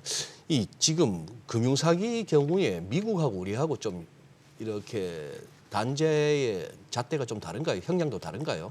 이제 미국에서 권도영 씨가 처벌을 받았으면 좋겠다라는 이유가 나오는 이유가 있는데요. 네. 미국에서는 권도영 씨가 지금 8개의 죄목으로 기소가 된 것으로 알려졌고 그중에 하나가 사기죄가 포함이 되어 있는 것으로 네. 알려져 있습니다. 그런데 이제 미국에서는 2009년도에 희대의 사기꾼이라고 불리는 메이도프가 70조 원 가까이 폰지 사기 혐의로 이제 기소가 돼 재판을 받았는데 150년형을 선고받았거든요. 그러면 이제 50조 원대의 사기 혐의로 기소가 된 권도영 씨 같은 경우에는 상대적으로 계산해 봤을 때 100년 이상의 형이 나오지 않을까 이렇게 합리적인 추론이 가능한 상태입니다. 그런데 미국 같은 경우에는 개별 범죄마다 형량을 합산하는 병과주의를 채택하고 있어서 이 100년 이상의 형이 종종 나오는 상황인데요. 우리나라 같은 경우에는 이렇게 병과주의를 채택하고 있지 않고 그 가장 무거운 범죄를 형량의 기준으로 삼고 나머지 범죄는 그 형량을 가중하는 요소로만 삼고 있기 때문에 100년 이상의 형이 나오기 어려운 구조입니다. 따라서 또 권도영 씨 같은 경제사범 같은 경우에는 최대 징역형이 40년형이고 현재 권도영 씨 같은 경우에도 시세 조정 혐의도 받고 있는데 아까 말씀드렸던 바와 같이 우리나라에서는 가상화폐 시세 조정에 대한 그 처벌 규정이 없기 때문에 권도영 씨를 처벌할 수 없다 이런 상황입니다. 그래서 이제 미국에서 처벌받기를 원한다라는 분들이 많군요. 네, 그런 것 같습니다. 예, 뭐 지금 가상자산 투자 실패로 뭐 살인 사건까지 벌어지면서 이제 관련 범죄가 사회적 범죄로까지 지금 문제로까지 떠오르고 있는 상황인데 뭐 테라루나 지금 저희가 지금 짚어본 거잖아요. 이것도 폰지 사기로 보는 전문가들이 굉장히 많거든요. 이 가상자산 관련해서 어떤 사건들이 지금 벌어지고 있는 건가요? 네, 가상자산과 관련해서 최근에 한 매체가 코인 관련한 형사 판결문을 전부 다 분석을 해봤더니 가장 많은 범죄가 사기 관련 범죄였다고 했습니다. 이 사기 관련 범죄는 결국에는 특정 코인에 내가 투자하게 되면 고수익이나 원금을 보장해주겠다라는 취지의 사기인데요. 결국에는 고수익, 원금 보장에 대한 사기 행각을 피해자들이 믿게 하도록 해야 하는 상황이거든요. 이 사기의 수법이 점점 진화하고 있는데 이 기존에는 다단계 사기, 그러니까 지인 영업을 통해서 이 사기 행각을 믿도록 했다라면 지금은 가짜 가상자산 거래소를 만들어서 피해자를 속이고 있는 상황들이 굉장히 많이 연출되고 있습니다. 대표적으로 지난 2021년도에는 그 투자 사기의 조직원들이 가짜 가상자산 사이트를 개설하고 거기에 세계 최대 규모의 가상자산 사이트 링크를 연결해서 실시간으로 가상화폐 그 가격들을 알 수 있도록 이제 꾸며놓은 다음에 데이터를 조작해서 실제로 투자자가 돈을 입금하면 8시간 간격으로 계속적으로 수익금이 발생하는 것처럼 그 사이트를 조작해둔 것이죠. 투자자들로서는 돈을 입금했는데 8시간마다 돈이 불어나는 것을 보니까 계속적으로 투자금을 입금을 했는데요. 이 2달간 사이트를 운영한 결과 무려 피해자가 10,000명 가까이 가까이 육박했고 피해 금액은 444억 원에 육박했다고 합니다. 그러니까 이 투자자들을 현혹하는 방법이 조금씩 진화하고 있는 것으로 보입니다. 뭐 진화도 진화지만 그걸 어떻게 의심 없이 그렇게 아니 뭐 했다고 8시간마다 돈이 불어요? 잠깐 자, 그런데 이거 어디 뭐 가상자산, 가상화폐 이쪽 분이겠습니까?